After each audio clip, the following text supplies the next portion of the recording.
এই স্টকগুলি আমি অ্যানালিসিস করছি আপনাদের সামনে। এগুলো স্টক সুইং ট্রেডিং এর জন্য। সুইং ট্রেডিং বলতে এখানে আপনাকে 2 মাস 4 মাস 6 মাস পর্যন্ত থাকতে হতে পারে। এই স্টকগুলি এটা নয় যে আজকেই আমি এন্টার করলাম সপ্তাহ 10 দিনের মধ্যেই যে স্টকটি ভালো মুভ দিবে সেরকম কিছু নেই।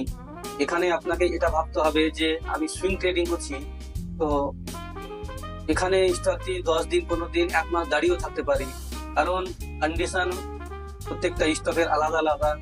স্টকের মধ্যে আপনাকে দেখতে হবে যে কি জায়গাতে দাঁড়িয়ে আছে।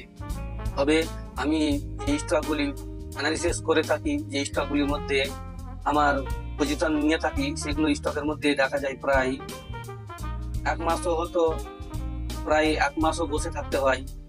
যদিও 1 মাস বসে থাকি, তাহলে সেটাও আমাকে কিছুদিন পরে সময় হিসাবে সেটাকে রিটার্ন দিয়ে দেয়। 1 মাস বসার পরে একটা স্টক যখন আবার 15 থেকে 20% আপ মুভমেন্ট হয়ে যায়, তাহলে ওই সময়টা আর আপনাকে আর বিরক্ত লাগে না। যতক্ষণ পর্যন্ত স্টকটি চলছিল না ততক্ষণ আপনাকে বিরক্ত লাগবে বা লাগতে পারে। আপনাকে এটা দেখতে হবে যে স্টকটি আমি যেটা সিলেকশন করেছি এটা যে ট্রিগার পয়েন্ট এটা কি চেঞ্জ হয়েছে। যদি না, তাহলে আপনি স্টকে ধরে থাকুন, তাহলে আপনার ঠিক জায়গায় প্রফিটটা আপনাকে দিয়ে দেবে।